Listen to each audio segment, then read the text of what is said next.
بسم اللہ الرحمن الرحیم۔ کیا سید عطا اللہ شاہ صاحب بخاری رحمۃ اللہ علیہ کا جو ایک ان کے نام کی طرف منسوب خطبہ چلتا ہے، اس خطبے کی حقیقت کیا ہے؟ کیا یہ خطبہ حضرت سید عطا اللہ شاہ صاحب بخاری رحمۃ اللہ علیہ ہی کا ہے یا پھر کسی اور کا ہے جو انٹرنیٹ پر ایک سریلی آواز میں پڑھا جاتا ہے؟ تو اس خطبے کی اصل حقیقت کیا ہے، اور کیا اس سلسلے میں دارالافتاء وغیرہ سے کوئی فتاوی جات صادر کیے گئے ہیں جو معتبر دارالافتاء وغیرہ ہے؟ اس کی صحیح حقیقت کیا ہے، اس کو اس ویڈیو کے اندر عیاں کیا گیا ہے۔ چنانچہ دارالعلوم دیوبند سے کسی سائل نے فتویٰ پوچھا، محمد علی، سپول بہار انڈیا سے۔ انہوں نے دارالعلوم دیوبند سے فتویٰ طلب کیا اور لکھتے ہیں کہ کیا مفتیان کرام مذکورہ خطبہ کے بارے میں کہ حضرت سید عطا اللہ شاہ صاحب بخاری رحمۃ اللہ علیہ کا حوالہ دیا جاتا ہے، اس خطبے میں کچھ غلطیاں ہیں، غلط الفاظ موجود ہے، ان الفاظ کی نشاندہی کر دی جائے اور اس خطبے کے بارے میں مفصل اور مدلل جواب عنایت فرما کر شکریہ کا موقع دیا جائے۔ وہ خطبہ پھر آگے نقل کیا ہے، الحمد لولیہ والصلاۃ علی نبیہ والوزن والعدل والفضل والنظم وغیرہ۔ میں اس خطبے کو انشاءاللہ آخر میں پڑھ کر کے بھی بتلا دوں گا، اور پھر اس کے اندر جو غلطیاں ہیں اور جس چیز کو خسران وبال کہا گیا اس کے نشاندہی کر دوں گا پڑھ دینے کے بعد، تاکہ جو ہے آپ کو بھی اس خطبے سے صحیح واقفیت ہو جائے۔ چنانچہ دارالعلوم دیوبند کے مفتیان اعظام نے فتویٰ دیا، فتویٰ نمبر ہے 94 تتمہ نون 1441 ہجری۔ حضرت مولانا مفتی نعمان صاحب سیتا پوری دامت برکاتہم نے اس فتوے کو لکھا ہے، تاریخ وغیرہ بھی میں آگے بتلا دوں گا۔ لکھا ہے، الجواب وباللہ التوفیق۔ حضرت مولانا عطا اللہ شاہ صاحب بخاری رحمۃ اللہ علیہ کی طرف جو خطبہ منسوب کیا جاتا ہے وہ سوال کے اخیر میں بھی سائل نے نقل کر دیا ہے۔ تو لکھتے ہیں کہ صحیح بات یہ ہے کہ یہ خطبہ سید عطا اللہ شاہ صاحب بخاری رحمۃ اللہ علیہ کی طرف منسوب کرنا اور اس کی نسبت کرنا اور ان کو حضرت کی طرف منسوب کر کے یہ کہنا کہ حضرت کہا ہے، یہ درست نہیں ہے، بلکہ یہ خطبہ بدنام زمانہ احمد سعید چتروڑی کا خطبہ ہے، اور یہ خطبہ صحیح بھی نہیں ہے بچند وجوہ صحیح نہ ہونے کی، کیونکہ اس خطبے میں ایک جگہ تبرک بآثار الصالحین اور تبرک بانبیاء والصالحین کو شرک کے ساتھ اور خسران وبال کے ساتھ جوڑ کر کے اس کو خسران وبال کا ذریعہ ثابت کیا گیا ہے، اور کہا گیا ہے کہ یہ خسران وبال ہے، آخرت کے لیے وبال جان ثابت ہے۔ جبکہ اہل سنت والجماعت کا یہ عقیدہ متفقہ عقیدہ ہے کہ تبرک بآثار الانبیاء والصالحین بلا شبہ جائز و مشروع ہے، اور صحابہ کرام رضی اللہ عنہم اجمعین وغیرہ سے عملاً اس کا ثبوت بھی ملتا ہے، جس کی تفصیل موسوعۃ فقہیہ جو کویت کا چھپا ہوا نسخہ ہے اس کی 10ویں جلد صفحہ 70 سے 75 پر اس کی تفصیلی بحث موجود ہے۔ اور تبرک بآثار الانبیاء والصالحین کا انکار محمد بن عبد الوہاب نجدی نے کتاب التوحید کے اندر اس طریقے سے کیا ہے۔ ان کے متبعین اور نام نہاد اہل حدیث جو اپنے آپ کو اہل حدیث کہتے ہیں، یہ غیر مقلدین، ان کا یہ فاسد اور باطل عقیدہ اور نظریہ ہے۔ نیز خطبہ معنوی اعتبار سے بھی نہایت غیر مربوط اور بے جوڑ خطبہ ہے، اس کے اندر سرے سے کوئی جوڑ آگے پیچھے الفاظ کا نہیں ملتا ہے، اور خطبے میں گرچہ لفاظی تو موجود ہے بہت زیادہ لفاظی کی گئی ہے، الفاظ کو نہایت ہی جوڑنے کی کوشش کی گئی ہے۔ خلاصہ یہ ہے کہ یہ خطبہ بنیادی طور پر اہل سنت والجماعت کے عقیدے و مسلک کے خلاف مضمون پر یہ خطبہ مشتمل ہے، اس لیے اس کا پڑھنا درست نہیں۔ لوگوں کو چاہیے کہ جمعہ وغیرہ میں اس طرح کا خطبہ پڑھنا ہرگز نہ پڑھے۔ یہ فقط واللہ تعالی عالم بالصواب۔ یہ دارالعلوم دیوبند کے مفتیان اعظام حضرت مولانا مفتی نعمان صاحب سیتا پوری، انہوں نے جو ہے فتویٰ دیا ہے 29/6/1441 ہجری 24/2/2020 کے اندر دوشنبہ کا دن ہے، پیر کے دن۔ اس پر الجواب الصحیح حضرت مفتی محمود حسن غفر لہ، جو بلند شہری اس وقت دارالعلوم دیوبند میں مفتی ہے، انہوں نے اس فتوے پر دستخط کیا ہے 30/6/1441 ہجری میں۔ اور اس کے بعد حضرت مولانا حبیب الرحمن صاحب دامت برکاتہم، جو صدر مفتی دارالعلوم دیوبند کے اس وقت کے ہیں، انہوں نے اس فتوے پر دستخط کیا ہے 1/7/1441 ہجری۔ یہ تو دارالعلوم دیوبند کا فتویٰ تھا۔ اب میں ایک تفصیلی فتویٰ جو اب میں آپ کے سامنے ایک تفصیلی فتویٰ جو جامعہ علوم الاسلامیہ بنوریا ٹاؤن کا، جو کراچی کا ایک مشہور دینی ادارہ ہے، حضرت علامہ یوسف بن نوری رحمۃ اللہ علیہ کا قیام کردہ ادارہ ہے، وہاں کے مفتیان اعظام نے اس کی بڑی تفصیلی بحث اور بڑا تفصیلی ہی جواب دیا ہے اس سلسلے میں، اور تبرک بآثار الصالحین اور بتبرک بانبیاء الصالحین اور بہت سارے دلائل کی روشنی میں اس بات کو واضح کیا ہے کہ یہ خطبہ اس خطبے کے اندر جو چند چیزیں کہی گئی ہے وہ درست نہیں ہے۔ چنانچہ میں جامعہ علوم الاسلامیہ بنوریا ٹاؤن کا ایک فتویٰ جو ہے، بڑا تفصیلی فتویٰ ہے، اس تفصیلی فتوے کو آپ کے سامنے دلائل کے ساتھ پیش کرتا ہوں۔ آپ اس کو دیکھیں گے تو آپ کے اندر بھی اس خطبے کے اندر جو کچھ کہا گیا ہے، غلط بات کہی گئی ہے، اس کا اندازہ بخوبی ہو جائے گا۔ دارالعلوم جامعہ علوم الاسلامیہ بنوریا ٹاؤن سے کسی نے فتویٰ طلب کیا، اس میں حضرت مولانا الیاس گھمن صاحب دامت برکاتہم کی طرف کا ایک لفظ اس میں لکھا ہوا ہے کہ ان کا یہ کہتے ہیں کہ حضرت مولانا الیاس گھمن صاحب کی ہدایت پر احناف میڈیا سروس اس خطبے کے بارے میں معروف اور مستند ادارہ جامعہ علوم الاسلامیہ بنوریا ٹاؤن کے فتوے آپ کی خدمت میں۔ پوری تفصیل کیا ہے وہ آپ کو میں بتلاتا ہوں۔ لکھتے ہیں جامعہ علوم الاسلامیہ بنوریا ٹاؤن سے کسی نے فتویٰ طلب کیا، لکھتے ہیں کہ انٹرنیٹ پر ایک خطبہ بہت ہی مقبول ہے، اپنی نوعیت کا یہ خطبہ بہت ہی مقبول شمار کیا جاتا ہے، جس کی نسبت یہ کہا جاتا ہے کہ امیر شریعت حضرت سید عطا اللہ شاہ صاحب بخاری رحمۃ اللہ علیہ کی طرف کہ یہ حضرت سید صاحب کا خطبہ ہے۔ اور یہ خطبہ چونکہ بڑی ہی عمدہ آواز میں، بڑی ہی سریلی آواز میں پڑھا گیا ہے، سننے والے کو مزہ آتا ہے اس کو سننے کے اندر۔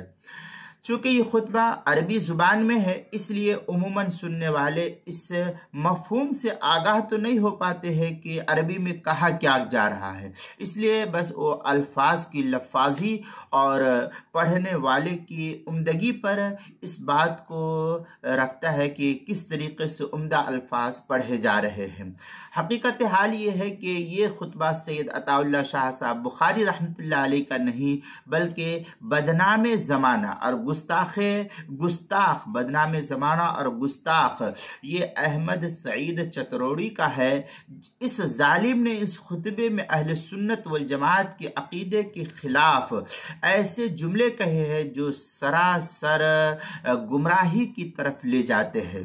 پھر آگے لکھا ہے متکلم اسلام حضرت مولانا محمد الیاس گھمن حفظہ اللہ کی ہدایت پر احناف میڈیا سروس اس خطبے کے بارے میں معروف اور مستند ادارہ جامعۃ العلوم الاسلامیہ بنوریا ٹاؤن کراچی کا فتویٰ آپ کی خدمت میں پیش کر رہا ہے۔ اللہ تعالی ہم سب کو اہل سنت والجماعت کے عقیدے پر کاربند رہنے کی توفیق عطا فرمائے اور ہر قسم کے فتنوں سے حفاظت فرمائے۔ یہ اتنی بات وہاں کی تھی۔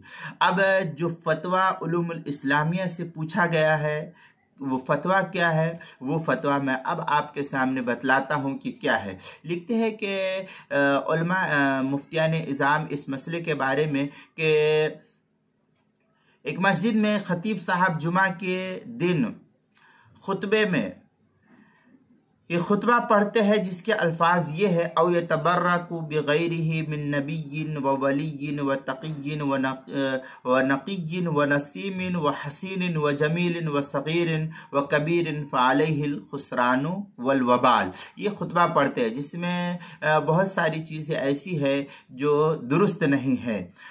امام صاحب کے پیچھے نماز، جو امام اس طریقے کا خطبہ پڑھ کے وہ نماز پڑھائے تو ایسے امام کے پیچھے نماز پڑھنا درست ہے یا نہیں؟ یہ الفاظ شرعاً کیا حیثیت رکھتے ہیں اور مفصل جواب اس کا عنایت فرمائے۔ وہاں کسی سائل نے پوچھا ہے، بندہ انجم شیخ ہے، یہ بلدیہ کراچی نمبر 1 سے یہ شخص ہے پاکستان کا۔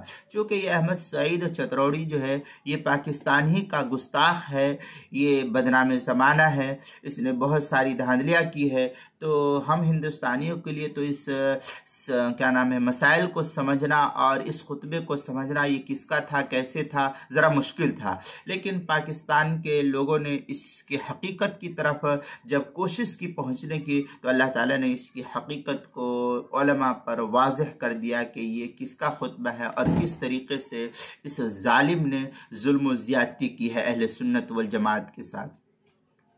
اب یہاں سے تفصیلی فتویٰ دارالعلوم جامعہ علوم الاسلامیہ کراچی کے مفتیان اعظام نے دیا ہے، بڑا ہی تفصیلی فتویٰ ہے۔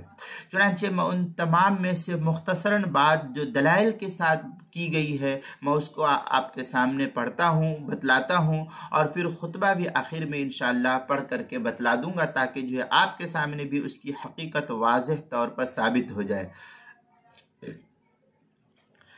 لکھتے ہیں کہ استفتاء میں جو مذکورہ سوال کے جواب میں ایک تمہید، سوال کا جواب ہے، اس کے پہلے ایک تمہید باندھی جاتی ہے۔ اس کی روشنی میں اس خطبے کو سمجھنا اور اس مسائل کو سمجھنا اور اس کے اندر جو الفاظ کہے گئے ہیں اس الفاظ کا سمجھنا بھی ہمارے لیے آسان ہو جائے گا۔ چنانچہ لکھتے ہیں کہ اہل سنت والجماعت کا برحق موقف یہ ہے کہ علماء امت، صلحاء، صوفیاء، بزرگان دین کی استعمال کردہ جو چیزیں ہوتی ہے، کپڑے وغیرہ، ان کا جھوٹا پانی، اس نیت سے انہیں استعمال میں لانا کہ یا ان کو اپنے پاس رکھنا کہ ان اشیاء کو چونکہ ان اولیاء اللہ نے، اللہ والوں نے ایک اس کو استعمال کیا ہے جس کی وجہ سے یک گنا اس میں نسبت ضرور اللہ والوں کی ہے، اس لیے ان کپڑوں کو اس کے اندر یک گنا نسبت حاصل ہے، اور وہ خود خدا تعالیٰ کے برگزیدہ اشخاص میں سے، برگزیدہ بندوں میں سے تھے، اس لیے ان اشیاء کو انہیں جس دیگر اشیاء پر فضیلت حاصل ہو جاتی ہے کہ وہی چیز دوسری بھی ہے اور وہی چیز یہ بھی ہے، لیکن اس کو چونکہ اللہ والوں نے استعمال کیا ہے تو اس کپڑے میں اور اس کپڑے میں یا ان چیزوں میں اور ان چیزوں میں جو ہے فرق ہو گیا فضیلت کے اعتبار سے۔ انہیں استعمال کرنے سے اللہ تعالیٰ استعمال کرنے والوں کے لیے خیر اور نیک بختی کا باعث اس کو بنا دے گا اور اس کو نیکی کی طرف ممکن ہے کہ مائل کر دے گا۔ چنانچہ یہ طریقہ اور طرز محبت تبرک کہلاتا ہے اسلام کی نقطۂ نظر سے، اور احادیث شریفہ کی روشنی میں ایک جائز اور مستحسن کام ہے۔ چنانچہ لفظ تبرک یہ برکت سے ہے، اور برکت کی تعریف صاحب لسان العرب تحریر فرماتے ہیں، البرکۃ النما والزیادہ والتبریک الدعاء للانسان او غیرہ۔ اس طریقے کی الفاظ جو ہے لسان العرب جلد نمبر 10 صفحہ نمبر 477 مادہ دارالکتب العلمیہ بیروت کا جو چھپا ہوا نسخہ ہے اس کے اندر معجم، پھر اسی طریقے سے معجم متن اللغہ، اس کے اندر تبرک کی تعریف یہ کی گئی ہے، یتبرک بھی یتمنا البرکۃ النما والزیادہ السعادہ، معجم متن اللغہ جلد نمبر 1 صفحہ نمبر 280 مادہ با ہے اس کا، اس کے اندر مکتبۃ حیات کا یہ چھپا ہوا نسخہ ہے، وہاں دیکھ سکتے ہیں۔ دوسرے یہ کہ معجم الوسیط کے اندر بھی اسی طریقے سے اس کی صراحت نقل کی گئی ہے، جو کیا نام ہے دار الدعوہ ترکی سے چھپا ہوا نسخہ ہے معجم الوسیط کا، اس کے اندر اسی طریقے سے برکت کے متعلق سے علامہ راغب اصفہانی مفردات القرآن کے اندر تحریر فرماتے ہیں کہ کسی شے میں برکت ہونے کا مطلب یہ ہے کہ اس میں اللہ تعالیٰ کی طرف سے خیر اور سعادت رکھی گئی ہے، اس کے اندر خیر اور سعادت رکھی گئی ہے، اور تبرک اسی خیر کے طلب کرنے کو کہتے ہیں۔ تبرک کیا کہتے ہیں؟ اسی خیر کو طلب کرنے کو کہتے ہیں۔ چنانچہ صحابہ کرام رضی اللہ تعالی عنہم اجمعین کا آپ صلی اللہ علیہ وسلم کی استعمال کردہ اشیاء سے تبرک حاصل کرنا یہ خود ثابت ہے۔ چنانچہ اس سلسلے میں کافی تفصیلی دلائل اور احادیث میں بے شمار چیزیں موجود ہے تبرک کے سلسلے میں۔ چنانچہ چند ایک دلائل کو آپ دیکھیے میرے نظر کے سامنے، میں آپ کو اس کی تمام تر دلیل کو پیش کرتا ہوں۔ نبی پاک صلی اللہ علیہ وسلم نے، پہلی بات، نبی پاک صلی اللہ علیہ وسلم نے ایک مرتبہ پانی کا برتن منگوایا، جو بھی اس زمانے میں پانی کا برتن ہو، پیالہ، کٹورا، گلاس وغیرہ جو بھی صورت رہی ہو، تو برتن منگوایا۔ اس میں برتن یا پیالے کی شکل ہو یا کاب کی شکل ہو، یا اسی طریقے سے جو ہے کوئی چھوٹا برتن رہا ہو دیگچی پتیلی کی مانند، یا اس جیسی جو بھی صورتحال ہوئی، ہم نے تو دیکھا نہیں جو بتا سکتے ہیں، تو ایک برتن منگوایا، جیسے آج کے دور میں ہم کہتے ہیں ٹب ہے، ڈول ہے، تو ایسا برتن منگوایا۔ اس میں اپنے ہاتھ مبارک اور چہرے مبارک کو دھویا اور اس برتن میں کلی فرمائی۔ پھر اس وقت موجود صحابہ کرام رضی اللہ تعالیٰ عنہم میں سے 2 صحابہ تھے، ان سے فرمایا اس کو پی لو اور اپنے چہرے اور گردن پر بہا لو۔ اس سے کیا ثابت ہوتا ہے کہ تبرک بآثار الصالحین نہیں ہے، تبرک بآثار الانبیاء نہیں ہے۔ یہ اس روایت کو صحیح بخاری میں حضرت امام بخاری رحمۃ اللہ علیہ نے اپنی کتاب میں جگہ دی ہے۔ چنانچہ صحیح بخاری کے اندر یہ حدیث مندرجہ ذیل الفاظ کے ساتھ، اس الفاظ کے ساتھ نقل کیا، حدثنا شعبہ قال حدثنا الحاکم، پھر آگے جو ہے قال النبی صلی اللہ علیہ وسلم بالحاجر فأتی بوضوء فتوضأ فجعل الناس یأخذون من فضل وضوئه۔ اس طریقے سے الفاظ جو ہے تفصیل کے ساتھ نقل کیے گئے ہیں۔ بخاری کتاب الوضوء، باب استعمال فضل الوضوء الناس، جلد نمبر 1 صفحہ نمبر 93، جو مکتبہ رحمانیہ کا چھپا ہوا نسخہ ہے، اس کے اندر اس کی تفصیل نقل کی گئی ہے۔ یہ تو ایک حدیث تھی۔ دوسری حدیث یہ کہ آپ صلی اللہ علیہ وسلم جب وضو فرمایا کرتے تو صحابہ کرام رضی اللہ عنہم اجمعین ایسا آپ صلی اللہ علیہ وسلم کے جسم اطہر سے جو لگنے والے پانی کو حاصل کرنے کے اس قدر مشتاق اور گرویدہ اور دیوانے ہوتے تھے کہ دیکھنے والے یہ سمجھتے تھے کہ آپس میں ان کے درمیان جنگ و جدال تک کی نوبت بھی پہنچ جائے گی۔ اس طریقے سے آپ صلی اللہ علیہ وسلم کے جسد اطہر سے لگے ہوئے پانی کو یہ حاصل کرنے کی کوشش کیا کرتے تھے۔ چنانچہ صحیح بخاری ہی کے اندر روایت ہے، حدثنا علی بن عبداللہ قال حدثنا یعقوب، پھر آگے لکھا ہے محمود بن الربیع وہو الذی رسول اللہ صلی اللہ علیہ وسلم فی وجہ وہو غلام، پھر آگے وقال عروہ بن مسور وغیرہ، پھر آگے اور تفصیلی بحث اذا توضأ النبی صلی اللہ علیہ وسلم قادوا یقتلون علی وضوئہ۔ اس طریقے کے الفاظ بخاری کے اندر موجود ہے۔ صحیح بخاری کتاب الوضوء باب استعمال فضل الوضوء کے تحت جو ہے نقل کیا ہے۔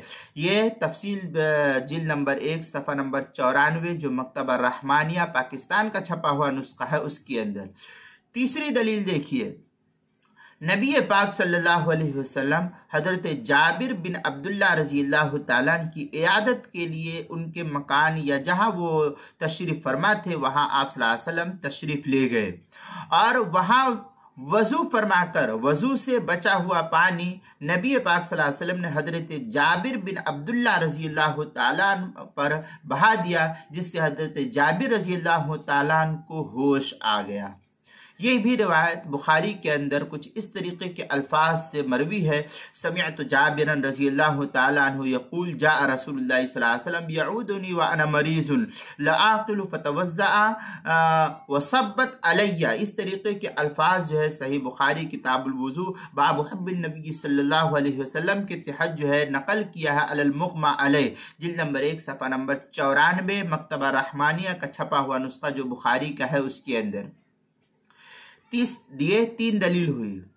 چوتھی دلیل کہ نبی پاک صلی اللہ علیہ وسلم کے لعاب دہن کو صحابہ کرام رضی اللہ عنہ مجمعین زمین پر گرنے سے پہلے اپنے ہاتھوں میں اس کو لے لیا کرتے اور اپنے چہرے اور جسموں پر اس لعاب دہن کو مل لیا کرتے تھے۔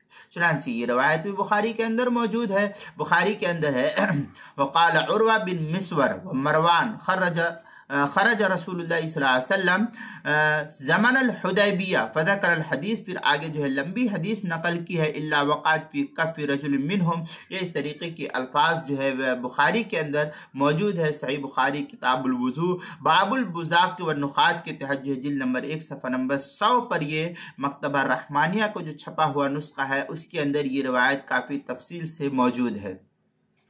پھر آگے 5ویں دلیل کہ نبی پاک صلی اللہ علیہ وسلم بچوں کے منہ میں برکت ہی کے لیے لعاب دہن مرحمت فرما دیا کرتے تھے، اور جو نومولود بچے ہوتے تھے، جن بچوں کی پیدائش ہوتی تھی، تحنیک کے لیے نبی پاک صلی اللہ علیہ وسلم کے پاس اصحاب رسول آتے اور کھجور کو لا کر کے دیتے، کہتے کہ یا رسول اللہ اس کی تحنیک کر، اس کو چبا دیجئے جس سے میں اپنے بچوں کی تحنیک کرا دوں۔ تو صحابہ اپنے بچوں کی تحنیک نبی پاک صلی اللہ علیہ وسلم کے پاس کچھ کھجور لے کر کے آتے، اس کو چبوا کر صحابہ رضی اللہ عنہ مجمعین اپنے بچوں کے منہ میں اس کو گھما دیتے تھے کھلانے کے لیے۔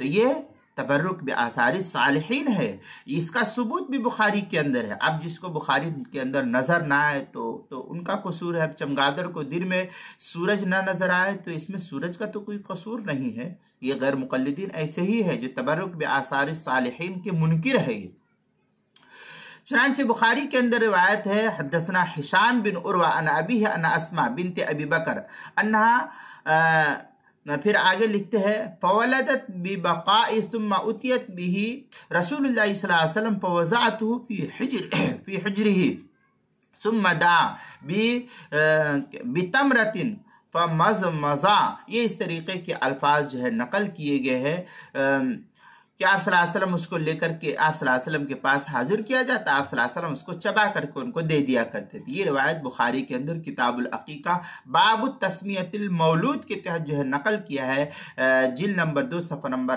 822 جو المعراج کمپنی پاکستان کا چھپا ہوا نسخہ ہے اس کے اندر۔ یہ تو 5 روایت اور 5 دلیل میں نے آپ کے سامنے نقل کیا۔ ابھی مزید دیکھیے اس سلسلے میں جو تبرک بآثار صالحین کے منکرین ہیں۔ حضرت عبداللہ بن زبیر رضی اللہ تعالیٰ عنہ، یہ حضرت عبداللہ بن زبیر رضی اللہ تعالیٰ عنہ فرماتے ہیں کہ ایک مرتبہ آپ صلی اللہ علیہ وسلم آپ نبی پاک صلی اللہ علیہ وسلم کی خدمت اقدس میں حاضر ہوئے تو اس وقت نبی پاک صلی اللہ علیہ وسلم پچھنا لگوا رہے تھے، جس کو آج بھی پچھنا لگوایا جاتا ہے، کپنگ جس کو کہتے ہیں، بمبئی کی زبان میں کپنگ کہتے ہیں، کپ لگوانا، خون نکلوانا، ہجامہ جس کو کہتے ہیں۔ تو آپ صلی اللہ علیہ وسلم پچھنا لگوا رہے تھے۔ جب آپ صلی اللہ علیہ وسلم پچھنا لگوانے سے فارغ ہوئے تو حضرت عبداللہ بن زبیر رضی اللہ تعالیٰ عنہ کو پچھنے سے جو نکلا ہوا خون تھا، جو جمع کیا گیا تھا، اس خون کو نبی پاک صلی اللہ علیہ وسلم نے حضرت عبداللہ بن زبیر کو دے کر کے فرمایا کہ اس خون کو لے جا کر کے ایسی جگہ بہا دو جہاں کسی کی نظر اس خون پر نہ پڑنے پائے۔ کیا کہا؟ کہ کسی کی نظر اس خون پر نہ پڑنے پائے۔ حضرت عبداللہ بن زبیر رضی اللہ تعالیٰ عنہ نے بجائے اس خون کو بہانے کے خود لے گئے اور پی لیا۔ جب حضرت عبداللہ بن زبیر رضی اللہ تعالیٰ عنہ واپس لوٹے تو نبی پاک صلی اللہ علیہ وسلم نے کہا، دریافت کیا کہ اس خون کو کیا ہوا؟ تو حضرت عبداللہ بن زبیر رضی اللہ تعالیٰ عنہ نے عرض کیا کہ یا رسول اللہ، میں نے اس کو ایسی جگہ پوشیدہ کر دیا ہے، ایسی جگہ بہا دیا ہے، ایسی جگہ اس خون کو چھپا دیا ہے کہ میرے خیال میں لوگوں کی نظروں سے بالکل پوشیدہ ہو چکا ہے، یہ اب کسی کی نظر اس خون کے اوپر نہیں پڑے گی۔ چنانچہ نبی پاک صلی اللہ علیہ وسلم آدائے عشق کو سمجھ چکے تھے۔ صحابہ کا عشق آپ سے جس درجے کا تھا، آپ سے جس درجے کی محبت تھی صحابہ کو، پیار اور لگن اور محبت تھی صحابہ کو، آپ اس کو سمجھ چکے تھے۔ ارشاد فرمایا کہ شاید آپ اس خون کو پی چکے ہیں لگتا ہے۔ اس پر حضرت عبداللہ بن زبیر رضی اللہ تعالیٰ نے عرض کیا کہ یا رسول اللہ، ایسا ہی ہوا ہے۔ جی ہاں حضور، میں پی چکا ہوں۔ آپ صلی اللہ علیہ وسلم نے فرمایا کہ جس کے خون میں میرا خون مل جائے اس کو دوزخ کی آگ نہیں چھو سکتی ہے۔ لوگوں کی رائے یہ تھی کہ حضرت عبداللہ بن زبیر کی جسمانی قوت اور مضبوطی اسی خون کی وجہ سے تھی۔ یہ روایت کو جو ہے الخصائص الکبریٰ للسیوطی کے اندر علامہ سیوطی رحمۃ اللہ علیہ نے بڑی ہی تفصیل کے ساتھ اس روایت کو نقل کرنے کے بعد جو ہے اس کی تفصیل نقل کی ہے۔ میں آپ کے سامنے اس کی تفصیل نقل کر دیتا ہوں، حوالہ دے دیتا ہوں۔ چنانچہ لکھتے ہیں ان عبداللہ بن زبیر رضی اللہ تعالی عنہما انه اتي النبي صلی اللہ علیہ وسلم وهو يحتجم فلما فرغ قال یا عبداللہ اذهب بهذا الدم۔ یہ اس طریقے کے الفاظ ہے بڑی تفصیل کے ساتھ۔ چنانچہ الخصائص الکبریٰ للسیوطی کے اندر علامہ سیوطی رحمۃ اللہ علیہ نے باب الآیت فی دمہ کے تحت صلی اللہ علیہ وسلم کے تحت نقل کیا ہے، جو مکتبہ حقانیہ پاکستان سے چھپا ہوا یہ نسخہ ہے، اس کے صفحہ 117 پر اس کی تفصیلی بحث موجود ہے، آپ وہاں اس کی تفصیل کو دیکھ سکتے ہیں۔ یہ تو 6 دلیل تھی تبرک بآثار الصالحین کی۔ 7ویں کی طرف ہم چلتے ہیں۔ مجھے اصل میں اس مسئلے کو سمجھانا ہے کہ جو غیر مقلدین آج یہ کہتے ہیں کہ تبرک بآثار الصالحین کا کوئی وجود نہیں، اس کے تعلق سے مجھ کے یہاں پر یہ بحث کرنا ہے کہ تبرک بآثار الصالحین کا وجود ہے اور صحابہ سے اس کی تفصیل بھی بحث موجود ہے۔ چنانچہ 7ویں دلیل میں آپ کے سامنے پیش کرتا ہوں۔ نبی پاک صلی اللہ علیہ وسلم اپنا منہ مبارک، بال مبارک جو ہے باقاعدہ صحابہ رضی اللہ عنہ مجمعین کو تقسیم فرمائے تھے، اور صحابہ اس کے بڑے ہی مشتاق تھے۔ جب صحابہ کو یہ آپ کا منہ مبارک ملا تو آپ صحابہ بہت خوش ہوئے۔ چنانچہ صحابہ رضی اللہ عنہ مجمعین ان کو حاصل کرنے کے در پر ہو گئے اور اس کو سنبھال کر صحابہ رضی اللہ عنہ مجمعین رکھتے تھے۔ حدیث شریف میں منقول ہے کہ باقاعدہ نبی پاک صلی اللہ علیہ وسلم نے یوم النحر کو حلق فرمایا اور حضرت ابو طلحہ انصاری رضی اللہ تعالیٰ عنہ کو منہ مبارک دے کر فرمایا کہ ان کو صحابہ کرام رضی اللہ عنہم اجمعین کے درمیان تقسیم فرما دیا جائے۔ چنانچہ حضرت خالد ابن الولید رضی اللہ تعالیٰ عنہ، جن کو سیف اللہ کا لقب دربار رسالت سے دیا گیا، حضرت خالد ابن الولید رضی اللہ تعالیٰ نے فرمایا کہ انہوں نے پیشانی کی جانب نبی پاک صلی اللہ علیہ وسلم کی منہ مبارک کو اپنی جو پگڑی یا اپنی ٹوپی جو بھی کچھ پہنتے تھے صحابہ اپنے سر پر ٹوپی کی صورت میں، امامے کی صورت میں، تو کہتے ہیں کہ میں نے اپنے پیشانی کی طرف ٹوپی کے اندر نبی پاک صلی اللہ علیہ وسلم کے بال کو سی رکھا تھا اور اپنی ٹوپی میں کچھ بال کو چھپا لیا تھا، اور فرماتے ہیں کہ اسی کی برکت کی وجہ سے اللہ تعالیٰ نے مجھے ہمیشہ کسی بھی جنگی میدان میں ہارنے کی مجھ کو نوبت نہیں آئی، ہمیشہ اللہ تعالیٰ نے مجھے فتح نصیب فرمائی۔ یہ علماء لکھتے ہیں اور یہ خود بھی کہتے ہیں۔ اس لیے جو ہے یہ بھی تو تبرک بآثار الصالحین ہے کہ جس ذات اقدس کے دربار سے حضرت خالد ابن الولید رضی اللہ تعالیٰ عنہ کو سیف اللہ کا لقب ملا، اسی دربار رسالت